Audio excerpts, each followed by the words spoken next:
ഞാൻ എപ്പോഴും പറയാറുള്ള ഒരു സംഗതിയാണ്, സൗകര്യം എന്ന പേരിൽ നമ്മൾ ഒരുപാട് അസൗകര്യങ്ങളെ ഉണ്ടാക്കി മാറ്റുന്നുണ്ട്. ഞങ്ങൾ സൗകര്യപ്പെടുത്തിയിരിക്കുകയാണ്, പക്ഷെ ഉണ്ടായത് അസൗകര്യമാണ്. ആയിപ്പെട്ടതാണ് ഇപ്പൊ എല്ലാ പള്ളികളിലും AC വെച്ചിട്ടുണ്ട്, പക്ഷെ സ്വിച്ച് ഇടൂല.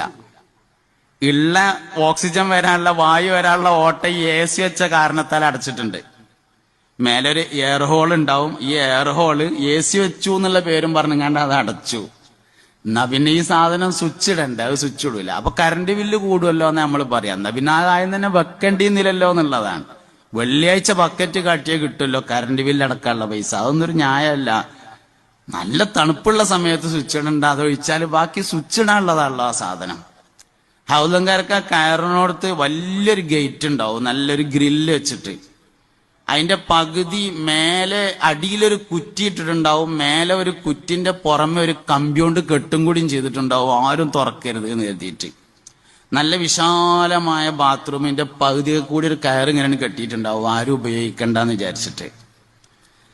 നല്ലൊരു 5-6 ബാത്റൂം കക്കൂസ് ഉണ്ടാവും, ഒറ്റൊന്നും തുറന്നിട്ടുണ്ടാവില്ല. ഏതെങ്കിലും ഒന്ന് ദൗർഭാഗ്യവശാൽ തുറന്നിട്ടുണ്ടെങ്കിൽ അതിന് കുറ്റും കുളത്തും ഉണ്ടാവില്ല. ഇതൊക്കെയാണ് ഇപ്പൊ ഈ സൗകര്യങ്ങൾ എന്ന പേരിൽ ഉണ്ടാക്കി തീർത്തിട്ടുള്ള അസൗകര്യങ്ങൾ. നമ്മളൊരു കാര്യം സൗകര്യം ചെയ്യണത് സൗകര്യം തന്നെയായിരിക്കണം, അതൊരിക്കലും അസൗകര്യമാവാൻ പാടില്ല.